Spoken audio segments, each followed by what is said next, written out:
ඔන්න අද ගොඩ දවසකින් මම කෑම වීඩියෝ එකක් අරගෙන එනවා. රසම රස පැටිස් ටිකක් හදමුද අද මගෙත් එක්ක. එහෙමනම් ආදරෙන් අදත් එකතු වෙන්නකෝ මගේ channel එකත් එක්ක. රසම රස එළවලු පැටිස් එකක් හදමු අපි අද.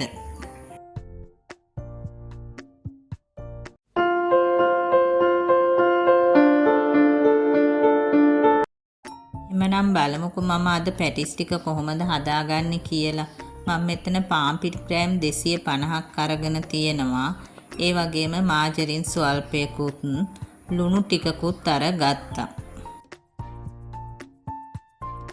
ඊට පස්සේ මම මේ මාජරින් ටිකයි ලුණු ටිකයි හොඳට කලවම් කරගෙන ඇල් වතුරෙන් තමයි අනාගත්තේ. ඔයාලට පුළුවන් මේක කූල් වතුරෙන් උනත් අනාගන්න.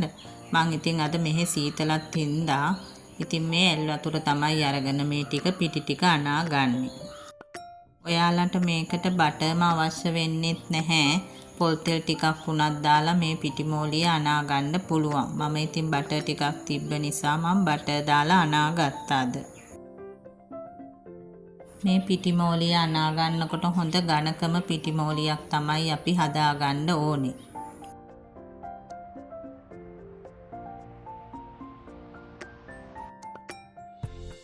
මම මේ විදිහට හොඳට විනාඩි 10ක් 15ක් අනලා ඊට පස්සේ මම මේක පැය භාගයක් විතර වහලා තියෙනවා.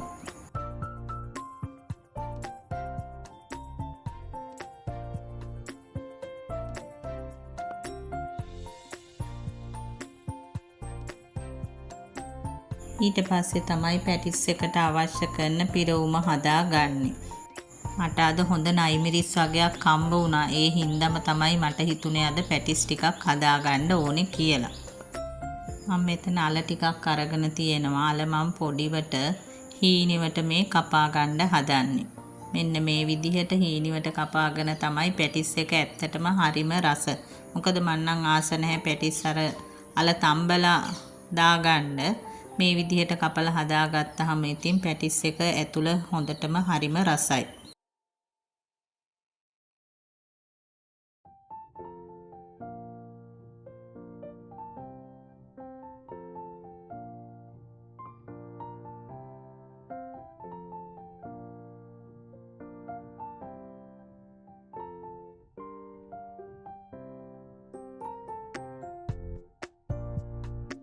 මේ විදිහට අල ටිකත් කපාගෙන හීනිවට ගෝව ටිකකුත් කපා ගත්තා. ඒ වගේම නයිමිරිස් කරල් දෙක තුනකුත් කපලා හීනිවට කරපිංච ටිකකුත් මං කපලා අරන් තියා ගත්තා.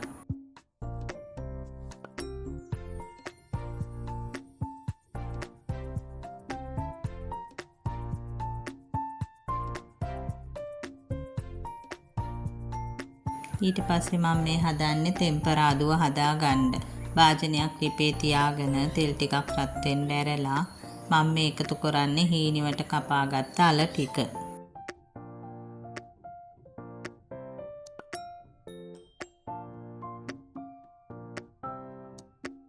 ඊට පස්සේ මම මේ අල ටික හොඳට ටිකක් තැම්බෙනකල් පියනකින් වහලා තියෙනවා.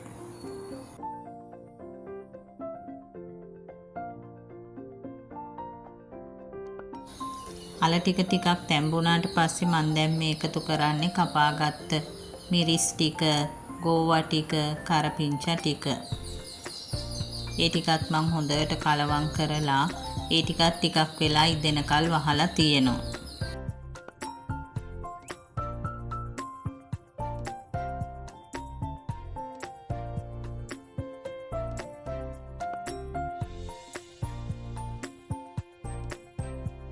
ඒ ටිකත් හොඳට තෙලේ මැලවුණාට පස්සේ මම දැන් මේ එකතු කරන්නේ කහ කුඩු ටිකක්. ඒ වගේම කෑලි මිරිස් ටිකක්, තුන පහ කුඩු ටිකක්, රස අනුව ලුණු ටිකකුත් මේකට එකතු කරගත්තා.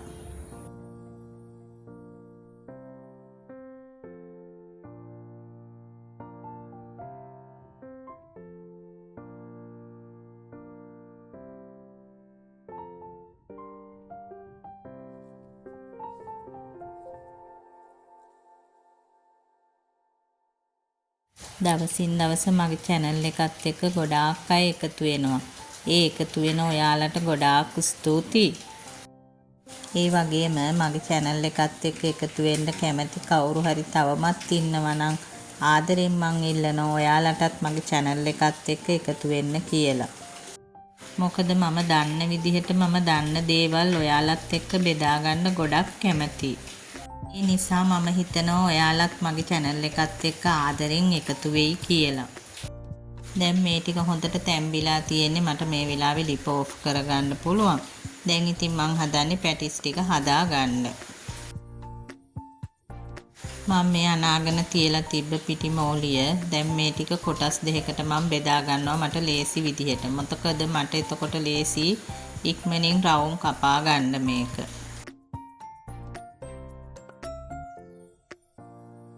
මගේ අද රෝලින් පින් එක හොයාගන්න බැරුව මං අද පාවිච්චි කරේ විදුරකින් තමයි මම මේ ටික තුනී කරගත්තේ. ඒත් ඉතින් ප්‍රශ්නයක් වුණේ නැහැ. මං ඉතින් හිමින් ඒ ටික තුනී කරගත්තා.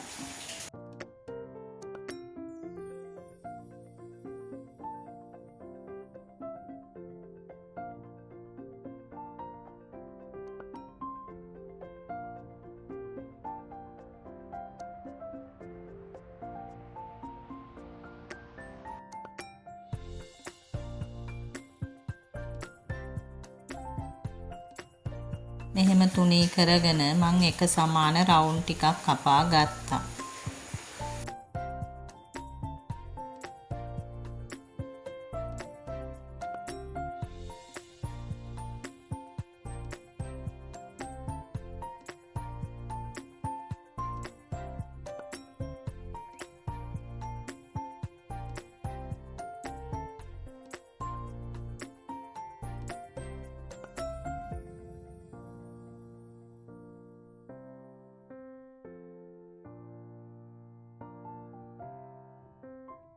මේ විදිහට එක සමාන රවුන්ඩ් ටිකක් කපා ගත්තාම අපිට එක ගානටම පැටිස් ටික හදාගන්න පුළුවන්. මේ විදිහට මම හදාගත්ත පිරවුමෙන් ටික ටික තියලා පැටිස් ටික හදාගන්න තමයි මේ හදන්නේ.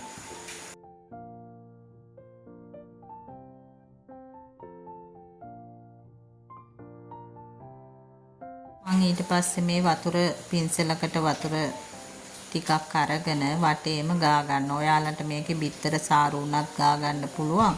මම නම් අද වතුර තමයි මේ දෙපැත්තට ගාගත්තේ. එතකොට ඉතින් හොඳට ඒ ටික ගානකට තියලා අපිට අලව ගන්න පුළුවන්. ඊට පස්සේ ගෑරුප්පුවකින් ලස්සනට නීට් කර ගන්නවා.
ඔන්න ඔය විදිහට තමයි මම අද පැටිස් ටික හදලා ඉවර කරගත්තේ. ඇත්තටම මේක ඉතින් වැඩි වියදමක් ගියෙත් නැහැ මේ පැටිස් ටික හදාගන්න. මම මේ පාන් පිටි 250න් පැටිස් 20ක් විතර හදාගත්තා.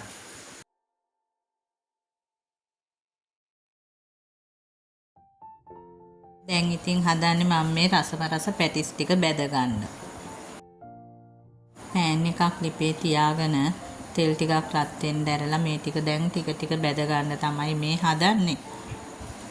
පෑන් එකේ ඉතින් ටිකක් ලේසියි බැද ගන්න. මොකද ගොඩක් දාගන්න පුළුවන් නේ.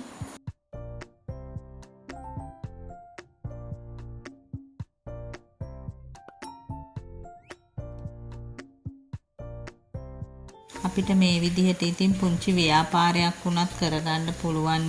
පොඩි පොඩි පාටි වලට වගේ දේවල් වලට ඉතින් ඉල්ලනකොට අපිට මේ විදිහට දෙන්න පුළුවන්. මමත් මේ විදිහට ඉතින් පොඩි පොඩි පාටි වලට මේ විදිහට පැටිස් හදලා දෙනවා. ඇත්තටම අපි කඩෙන් ගන්න නැතුව මේ දේවල් ගෙදරදීම හදා ගන්නවා නම් අපිට පාටියකට වුණත් හරිම ලාභයි. ඇත්තටම මේ වගේ දේවල් ගෙදර එන කෙනෙකුට වුණත් හරිම සතුටුයි නේ. ඉතින් මේ විදිහට ගෙදර හදන දෙයක් කන්න ලැබෙනකොට මමත් නිතරම උත්සාහ කරන්නේ හැමදේම ගෙදර හදා ගන්න. ඉතින් ඔයාලටත් පුළුවන් මේ වගේ රසම රස පැටිස් එකක් ගෙදරදීම හදලා රස බලන්න. ඇත්තටම හරිම ලේසි, හරිම පහසුයි. එහෙමනම් අදත් මගේ මේ වීඩියෝ එක බලන්න එකතු වුණු ඔයාලට ගොඩාක් ස්තුතියි. ආයෙමත් මේ වගේ රසවත් කෑම වීඩියෝ එකකින් අපි මුණ ගැහෙමු. මම දේරුක්ෂි.